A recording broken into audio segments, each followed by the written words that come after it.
Okay so hello guys, welcome back to this channel. This is Sankalp geography mathematics Kurukshetra. और आज की video में discuss करने वाले हैं इंपॉर्टेंट चैप्टर्स, जो चैप्टर आपको जेई मेंस के अपर अटेम्प्ट के लिए करके जाने ही जाने हैं और वहां से कितने कितने मार्क्स आप एक्सपेक्ट कर सकते हो। तो in this list I have categorized this chapters in buckets. Buckets 1 is something जो आपके आसान भी हैं, low input more output. Bucket 2 medium input medium output. And bucket 3 obviously जहां पर इनपुट कम ज्यादा लगाना है और आउटपुट थोड़ा सा कम निकलता है, इनको आप छोड़ के भी जा सकते हो। तो डिस्कस कर लेते हैं चैप्टर्स को फटाफट से। सबसे पहले फिजिक्स की बात करेंगे। फिजिक्स में आप देख सकते हो यहाँ पर बकेट 1 मैंने बनाई है। बकेट 1 में वाले देखो, आप 50 से 60 नंबर बकेट 1 से कंफर्म करने वाले, पहले मैं आपको बता दूं। अभी जो 50 से 60 नंबर जो है, ठीक है, ये इजी क्वेश्चंस में लाए करने वाले हैं। मोस्टली इजी क्वेश्चंस में लाए करने वाले। देखते हैं कौन से चैप्टर है। हीट एंड थर्मोडायनेमिक्स, तीन तीन सवाल हर शिफ्ट में आपको मिले हैं जनवरी के अटेम्प्ट में। मॉडर्न फिजिक्स, ये दोनों आपको मिलाकर कम से कम 5 क्वेश्चन दे सकते हैं।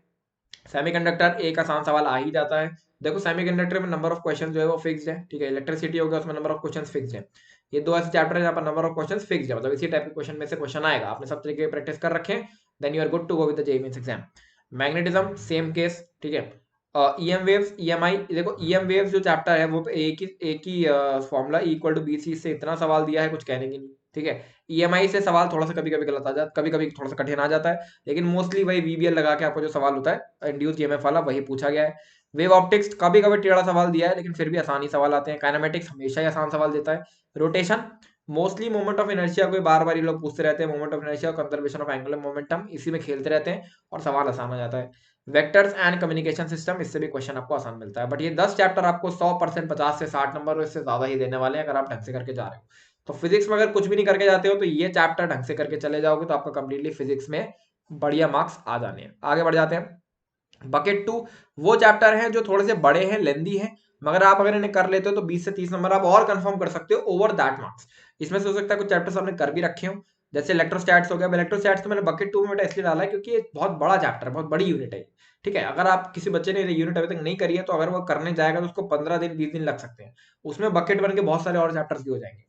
न्यूटन लॉ ऑफ मोशन, इससे इंडिपेंडेंट क्वेश्चन कम ही मिलता है। वर्क पावर एनर्जी का भी सेम ही है, सर्कुलर का भी सेम ही है। इन तीन से यार इंडिपेंडेंट क्वेश्चन कम ही मिलते हैं, मगर क्या है कि इनका एप्लीकेशन आपको आगे भी देखने को मिलता है। रोटेशन हो गया या सेंटर ऑफ मास हो गया, या आगे भी देखने को मिलता है।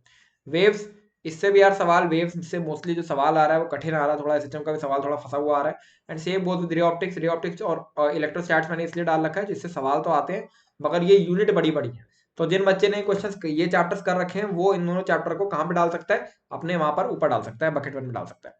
और बकेट 3 वो चैप्टर जो थोड़े से लेंदी है, ठीक है, लेकिन उनकी प्रोबेबिलिटी ऑफ क्वेश्चन बहुत कम है। जैसे एसी से सवाल बहुत कम आया है इस बार, फ्लूइड मैकेनिक्स से सवाल भाई बहुत कम आता है, लेकिन ये है बहुत बड़ी unit. Same goes with centre of mass. Centre of mass एक ऐसा यूनिट है जहां से सवाल इंडिपेंडेंटली नहीं आते, ठीक है, और ज्यादा से ज्यादा आएंगे भी तो कोलिजन से आ जाएंगे, कोलिजन से आ जाएंगे ज्यादा से ज्यादा, बस। तो इस यूनिट को अगर आप नहीं भी करते और केवल कोलिजन करके चले जाते हो तो आपका फिर भी काम हो जाता है, और अगर नहीं भी करते हो तो भी कोई बात नहीं, ठीक है। तो ये आपके फिजिक्स के चैप्टर्स हो गए। अब फटाफट से लोग आ जाते हैं केमिस्ट्री के अंदर। देखो केमिस्ट्री की बात करें तो केमिस्ट्री में पहले से बात करते हैं बकेट 1 की। तो देखो बकेट 1 में मैंने पूरा का पूरा ऑर्गेनिक केमिस्ट्री डाल दिया है। क्यों डाल दिया है? देखो, जनरल ऑर्गेनिक केमिस्ट्री हो गया, रिएक्शन मैकेनिज्म हो गया, और बाद के जो चैप्टर थे बायोमोलिक्यूल पॉलीमर और केमिस्ट्री ऑफ लाइफ, ये जो चैप्टर है ये तो इंडिपेंडेंट चैप्टर है भाई। क्योंकि इनको इंडिपेंडेंट इसलिए बोलता हूँ क्योंकि जीओसी जो हो गया और रिएक्शन मैकेनिज्म हो गया, इन दोनों में ज्यादा कोई खास रिलेशन नहीं है, ठीक है। ये आप अलग से कर सकते हो। ये आयु पैक हो गया, ये भी एक इंडिपेंडेंट चैप्टर है, ठीक है। या फिर आप अगर biomolecule polymer chemistry of life देखोगे तो ये भी आपके डायरेक्टली एनसीईआरटी से रटने वाले चैप्टर है, यहीं से सवाल आते हैं। तो ये अगर आप कर लेते हो तो आपके 100% 4 क्वेश्चन तो कंफर्म है, ठीक है। और आसान में इसलिए बोल रहा हूँ, बकेट 1 में इसलिए डालने को कह रहा हूँ, जितना भी रिएक्शन वाला पार्ट है वो सब इंटरकनेक्टेड आता है। मतलब अमाइंस का कोई रिएक्शन है तो भैया वो किसी और से इंटरकनेक्ट होकर आएगा, किसी और के साथ इंटरकनेक्ट होकर आएगा। तो पूरा अगर आप कंप्लीट ऑर्गेनिक केमिस्ट्री ढंग से कर लेते हो ना, तो आप ये समझ के चलो कि आपके 10 सवाल कहीं गए नहीं है और आप हंसते हंसते इन सवालों को बना के आओगे। तो इसलिए मैं बोलता हूँ बच्चों की, अगर आप तैयारी, अगर आपकी ठीक है, आप इसमें कुछ चैप्टर छोड़ रहे हो तो मत तो छोड़ो। मैं इसको बकेट 1 में डाल रहा हूँ, क्यों? क्योंकि यहाँ से 10 क्वेश्चन आने ही आने हैं, और आसान तो नहीं कहूंगा लेकिन आपके ऐसे आने जो इंटरकनेक्टेड क्वेश्चन है। तो अगर आपका एक टॉपिक अच्छे से हुआ है तो दूसरा भी स्ट्रॉन्ग हो सकता है। बकेट 2 में देखो मैंने मोस्टली यार इनऑर्गेनिक के चैप्टर्स डाल रखे हैं, लेकिन इसके साथ में मैंने, आप देख सकते हो, केमिकल बॉन्डिंग, मोल कंसेप्ट। देखो मोल कंसेप्ट इसलिए डाला है क्योंकि मोल कंसेप्ट का एक ना एक सवाल आ ही जा रहा है शिफ्ट में। और अगर आप फिजिकल केमिस्ट्री पूरी छोड़ जा रहे हो तो इतने चैप्टर, ये 4 चैप्टर अगर आप कर जाते हो तो आपका फिजिकल केमिस्ट्री का 70% सवाल यहीं से आ रहा है। मोल कंसेप्ट, रेडॉक्स, इलेक्ट्रोकेमिस्ट्री और केमिकल काइनेटिक्स, 70% क्वेश्चन यहीं से आ रहा है। और इसके साथ मेरे को ये जितने चैप्टर हैं ये वैसे भी एनसीईआरटी रीडिंग इसकी करनी है, मैं ऑलरेडी अपने चैनल पर करा ही रहा हूँ, वहां से देख सकते हो। और ये जो चैप्टर है ये भी एनसीईआरटी से ही होने हैं, ठीक है। ये ऑलरेडी देखो इनऑर्गेनिक पूरा मेरी आपको मेरे चैनल पे मिल जाएगी, कंप्लीटली कराई जा रही है। अब बकेट 3 में मैंने यहाँ पर कुछ चैप्टर डाले हुए हैं। देखो सबसे पहले थर्मोडायनेमिक्स याद रखा है, क्यों? क्योंकि यार ये थोड़े से बड़े चैप्टर है, थर्मोडायनेमिक्स, इक्विलिब्रियम, गैसियस स्टेट। देखो gaseous state, solid state, dilute solution, तो सवाल इन तीनों से मिला के केवल एक सवाल आ रहा है, वो भी डाइल्यूट से कभी कभी आ जाता है। बाकी थर्मोडायनेमिक्स और इक्विलिब्रियम क्यों बकेट 3 में डाला है? क्योंकि देखो थर्मोडायनेमिक्स और इक्विलिब्रियम ना बड़े बड़े यूनिट्स हैं, इनको करने में समय लगता है। अगर आपके ऑलरेडी करे हुए हैं तो वेल एंड गुड, लेकिन अगर नहीं करे हुए तो इसको करने में लगता है समय। अब आ जाते हैं मैथ पे। तेरे को बेटा मैथ आ रही है हमारी कठिन, ठीक है। तो मैथ को कंफर्म करने के लिए 40 इजी नंबर आप कंफर्म कर सकते हो, और बाकी सारा कुछ मैंने बकेट 2 में डाल दिया। मतलब इनके अलावा जितने टॉपिक्स हैं वो सारे बकेट 2 में।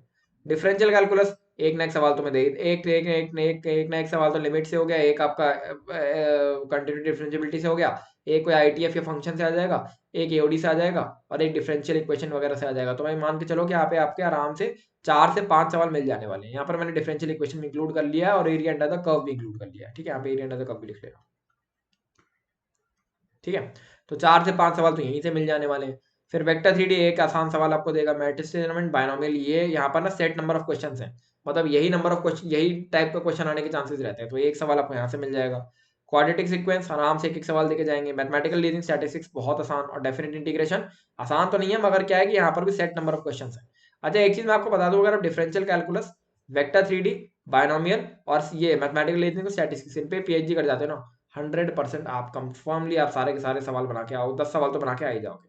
और बकेट 2 में हमने बाकी के सारे चैप्टर्स और डाल रखे हैं।